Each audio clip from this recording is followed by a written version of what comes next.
So new information just dropped this week from the United Football League surrounding their revised rulebook for the 2026 season. It features a mix of all new rules as well as returning ones we've seen in previous iterations of spring football. Howdy, I'm Logan with Alt Football Archive, and today we're going to break down every single rule change and tell you everything you need to know to be ready for the upcoming 2026 season. I previously released a video discussing the rules of spring football, or at least what we've seen of the UFL in the previous season, and I've joked a bit that I knew after releasing that video that things would be changed up a little bit just to spite me, but man, have we seen some crazy changes in this rulebook. So the league marketing's in full swing leading up to their kickoff, and the UFL has just released a post discussing all of these new rule changes, as well as a couple of videos detailing specific rule changes a little bit more in detail. The first rule change they discussed for the 2026 season is one that we've seen discussed before by Coach Neuheisel, the Dallas Renegades, and that, of course, is going to be 4-point field goals. With this rule change, any field goal over 60 yards will now be worth 4 points instead of the standard 3. This, of course, is to reward impressive kickers and give the position just a little bit more importance. In the video discussing this decision, the league showcases different success stories that we've seen in the kicking position from the USFL and the UFL, mainly with Brandon Aubrey and Jake Bates, two kickers that started in spring football and now have full-time starting positions in the NFL, setting multiple different records for their respective teams. For me, the 4-point field goal rule is kind of like a 3-pointer in basketball, where it's a riskier shot, it's harder to hit from further away, so it's worth more points to try to encourage teams to take that chance. I kind of like it, yeah, to be honest. I think it should lead to some exciting plays. It'll be very interesting. As I've discussed before, it's definitely made to work hand in hand with that new punting rule, which we will be talking about later in this video, so be sure to stick around to the end if you want to be covered on everything. This is going to cause an interesting strategy change for coaches, really in those late close games, as they need to keep this in mind if their team isn't successful in the red zone, as having a really great kicker at midfield might be a better shot at winning the game than getting into the red zone if you have an iffy offense, in those games where you're only 3 to 4 points apart from the team in the lead. The next rule discussed is a change for catching rules. This is going to be very interesting as it's a return from the rules of the XFL in 2023, where in the 2026 season a receiver only needs 1 foot in bounds to count as a catch. This is a rule that I really advocated for when the leagues were starting to merge. I really enjoyed it. I think it leads to much more exciting plays, and it often causes explosive drives to occur, where having the 2-foot inbound rule causes some drives to stall. This is a college rule, so it's a little bit more forgiving for the players. This, of course, is a change away from what we've seen the league do, where they tend to lean closer over time to the NFL rules, as they want to try to get their players in the best position to move up to those NFL rosters. And, this is something that'll be definitely interesting to see how it affects the players, as maybe having those 2 feet inbounds might be better for coaches when they're trying to see who wants to fill in the roster when they're looking at player tape. I don't know, it's something that I think will improve the quality of offenses in this league, but we'll just have to wait and see how this goes. I think this will make games much more exciting early on, especially for those who are new to spring football.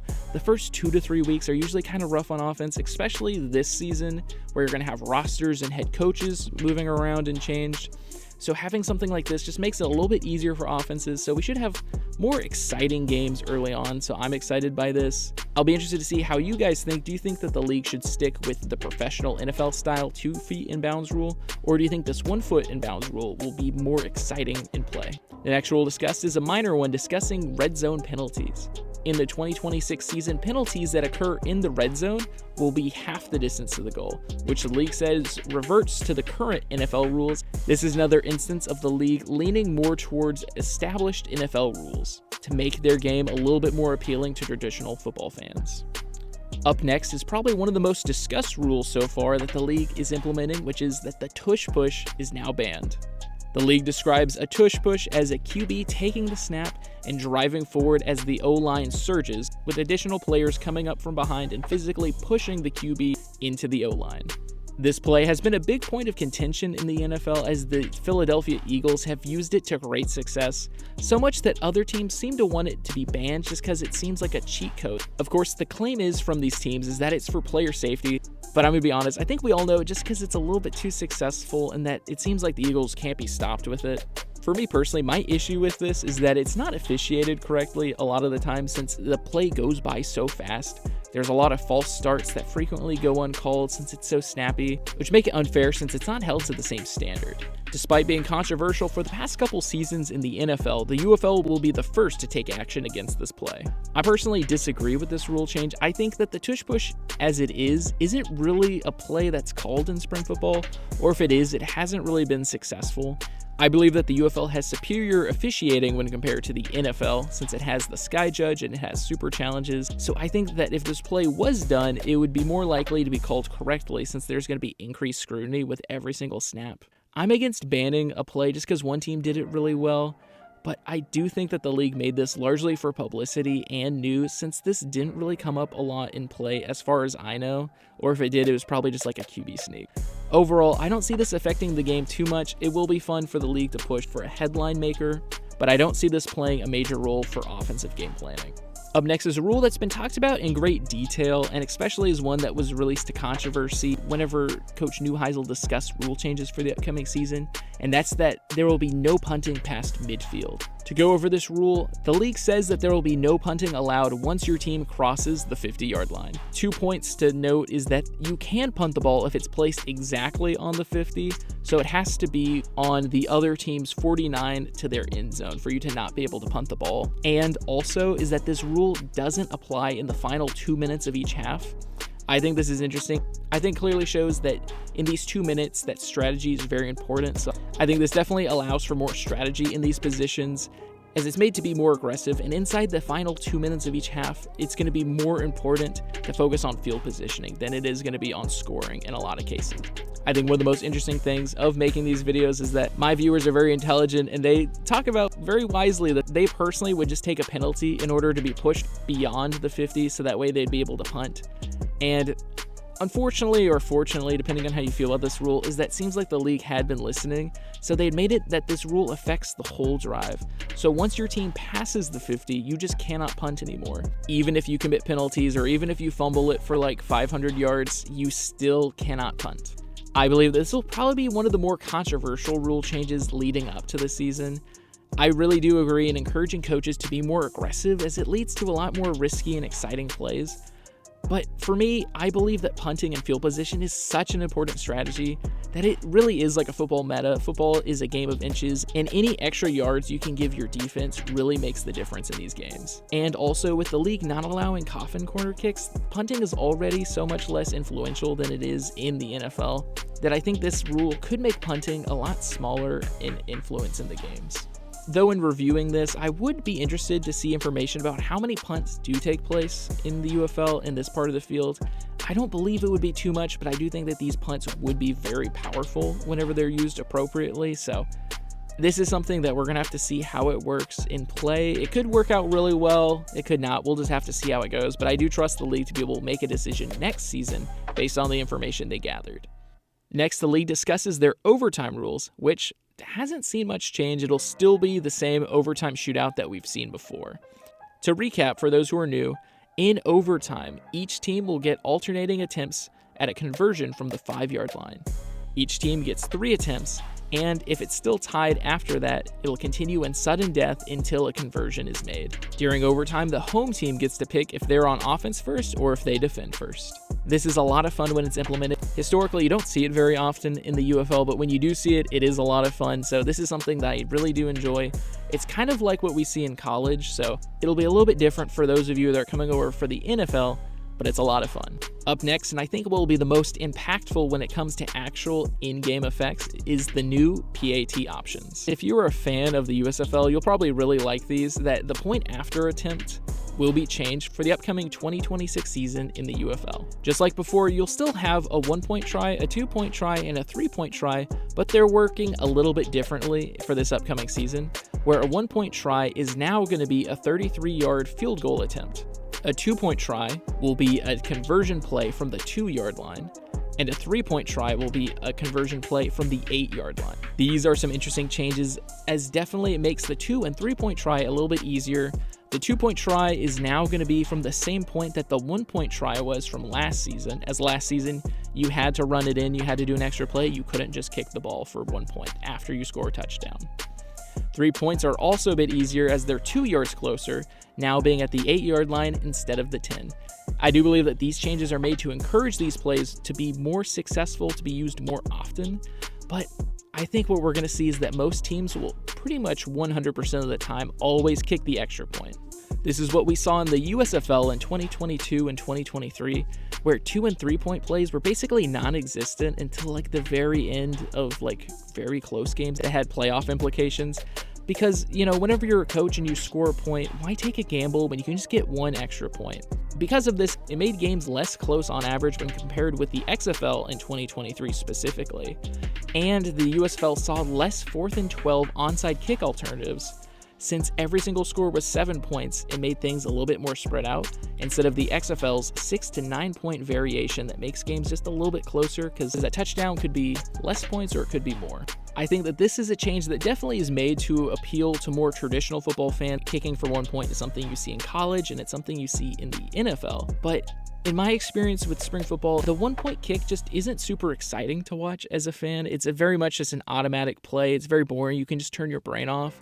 And that was the original reason why the XFL moved away from it in 2020, because they were trying to eliminate those automatic boring plays to make it more exciting as a whole. As someone who's been at games, these plays are very exciting. They're a lot of fun. It makes it more interesting to watch since the whole new play has to be run. There's a whole defensive scheme. It can be a huge morale boost for your team on offense if you're behind, if you're able to get a really big 3-point conversion. And it can be big on defense, if you stop a 3-point conversion, or even if you just stop one of the conversions, because it makes it a little bit easier for a team to get back into the game. I think kickers will be happy about this rule, but I do think this is an instance of the league appealing more to traditional football fans away from their core audience that they already have. But, if you're a fan of traditional football, you'll enjoy this a lot. It'll probably make transitioning from the NFL in the fall to the UFL in the spring a little bit easier. The next rule discussed is kind of a funny one. It's the coin toss.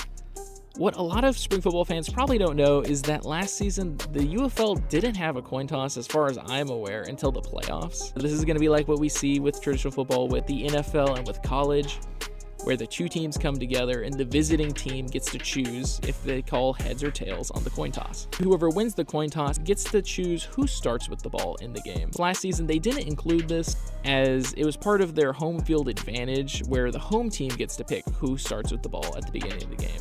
Overall, this rule change is going to be a bit inconsequential. I don't think a whole lot of fans even knew that there wasn't a coin toss in the games unless you were there. I think this is good. I'm fine with it making a return. I'll be interested to see if there's anyone who are diehard coin toss haters that might be against this. But yeah, this one's just a little fun rule that's included. In 2026, the kickoff will see some minor changes, but it's still going to be that same style that we saw from last season and the same style that the NFL currently uses. In 2026 in the UFL, the ball will be kicked from the 30-yard line, with the remaining players on the kicking team lined up at the 45-yard line. This, of course, is going to be 5 yards less downfield than it was last season. To go along with this, the receiving team can set up 9 players between their 35 and 40-yard lines, with 2 optional kick returners in the back. This, of course, is the same 5-yard difference that we see from the kicking team, and it shows that the league wants bigger kick returns, or at least better starting position, since the line that the teams are lined up across is moved upfield 5 yards. This is definitely going to be a part of their push for aggressive, high-scoring football games, as it'll give the offenses better field position, which should make it easier to score, especially if you're getting into that 60-yard, 4-point field goal range. And to go along with this kickoff change is that balls kicked into the end zone will be spotted at the 40. This is going to be 5 yards more upfield than it was last season at the 35. And it just shows that there'll be big penalties for teams that don't allow kick returns. This, of course, is a change that we saw from the XFL, trying to eliminate a boring kickoff play that we saw in the NFL. From watching kickoffs all through last season, I think we're going to see the same kickoff return distance. I would be surprised if we saw some huge changes for moving it upfield a little bit more. But field position should logically be 5 yards closer to midfield. Rules like this should make offenses a lot more higher powered to start the season, and it should make that week 1 game to start off the season very exciting. Looking over all these rules, I see some that I like, I see some I don't like. As always, it's going to be a bit mixed, and we're going to have to see how it is on field before we can make any real decisions. I think from looking at this, there's a clear focus on making the games more high scoring and making explosive drives easier for the offenses, which I'm a huge fan of. I've been a huge supporter of the 1-foot catch system, and I'm glad that they're focusing on this because it'll make offenses more effective. And with it being a general criticism that we saw last season, I think it is a major point that is good that the ownership group is focusing on. I do think that the league should have kept the XFL PAT system, as it makes games a bit more interesting and it makes the point after attempt tries just a little bit more exciting. I believe that there's a reason why whenever the leagues merged, they sided with the XFL rules, but at the end of the day, I think this is just an appeal to fans that are more familiar with traditional NFL or college football, so it's ultimately going to be a strategy decision. I do hope that it really pays off because I would love to see more fans engaging with the sport because there's a lot of fun football, there's a lot of great plays, and a lot of great players. So if it's able to succeed, more power to everybody, I would love that. But as someone who's been watching these games for about 6 years now, this is just my opinion. I do think that the league is pushing for new fans. They're pushing for people that haven't heard of the league and are willing to give it a try, especially if it's more similar to the NFL.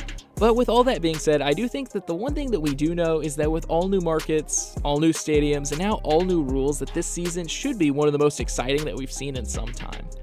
After going over all these changes, what do you think about the rules? Which is your favorite, and which do you think are total misses? Let me know down in the comments below. I always enjoy reading what you guys think.